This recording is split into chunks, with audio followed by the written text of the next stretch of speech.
This is the Federal Detention Center in SeaTac, just south of the airport.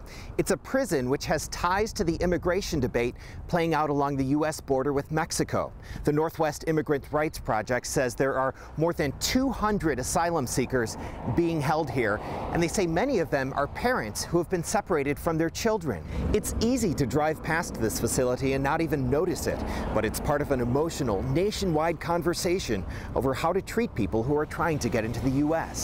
They're in cells. This is a prison, and they're, just in there like any other prisoner, placed in a jumpsuit, locked up. They have no freedom. And this is despite the fact that this is only for them to go through the asylum process. This is not supposed to be a punishment. There is no criminal prosecution at play. Matt Adams, legal director for the Northwest Immigrant Rights Project, has been screening asylum seekers who are locked up in SeaTac and says he believes about 50 of them are moms and dads whose children have been taken away from them. We've interviewed several clients who have been separated from 4 or 5-year-olds. So I had one father who was separated from his 3-year-old child, and many others who just have gut-wrenching stories of separation from their children. The Northwest Immigrant Rights Project is working feverishly to track down detainees' children and help families through the asylum process.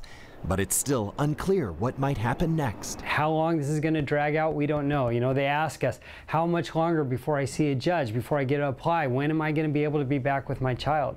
And the worst part of it is we don't have answers to this. This is a brand new process that they're employing. We don't know when they're going to go in front of a judge. I reached out to the Federal Bureau of Prisons to learn more about how many detainees are in SeaTac and what conditions are like there.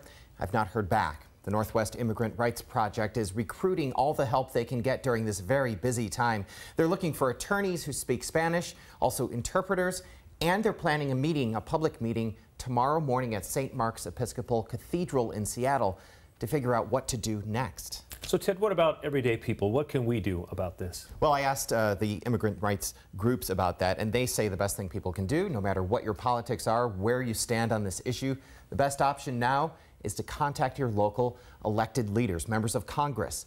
Let them know how you feel as they try to decide what to do. All right. Thank you.